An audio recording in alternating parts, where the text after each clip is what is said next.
I knew that between November and the end of December, we had all the major days, his birthday, my birthday, our anniversary, Christmas, Thanksgiving.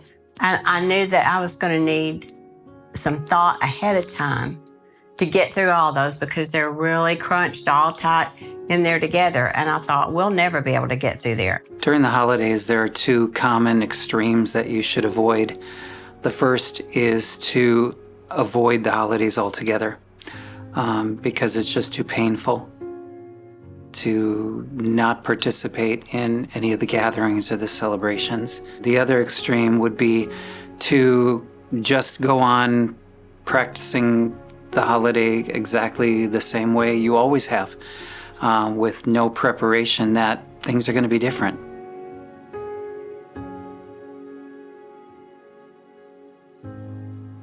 I remember when my mom died. She died 2 weeks before Christmas, very suddenly. And she died in a matter of 3 hours. We had no chance to say goodbye to her. By the time we got to the hospital, she was gone. And I'll never forget that first Christmas after Mom died. We still gathered. We knew it was going to be painful. And we cried a lot as we met together at my brother's house. But it was a really precious time. We did some things the same and some things different. I think the empty chair never speaks louder than it does at the holidays. The holidays are tough. And often our anticipation of the holidays is worse than the actual day itself.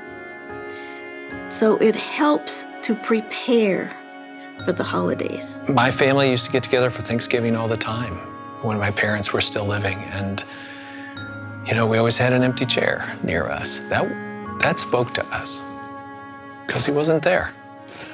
We weren't going to pretend. Pretend seems like deny. That doesn't feel good at all.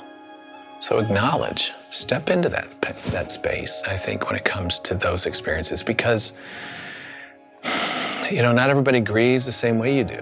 Extended family members forget. You know, they just do. And so they move into a new space and they're happy and they kind of expect everybody else is going to be happy, but you are somewhat torn and sometimes not happy at all. You're just mourning. You're just, you know, wrapped up in sadness.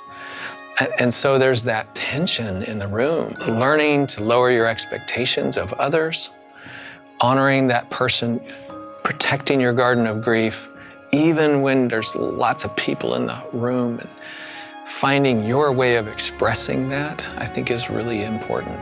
Avoiding the holidays is never a healthy option.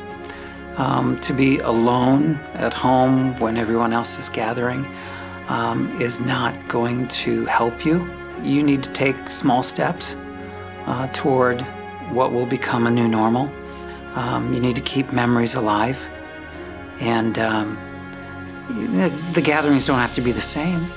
You don't have to stay as long, but be there, be present.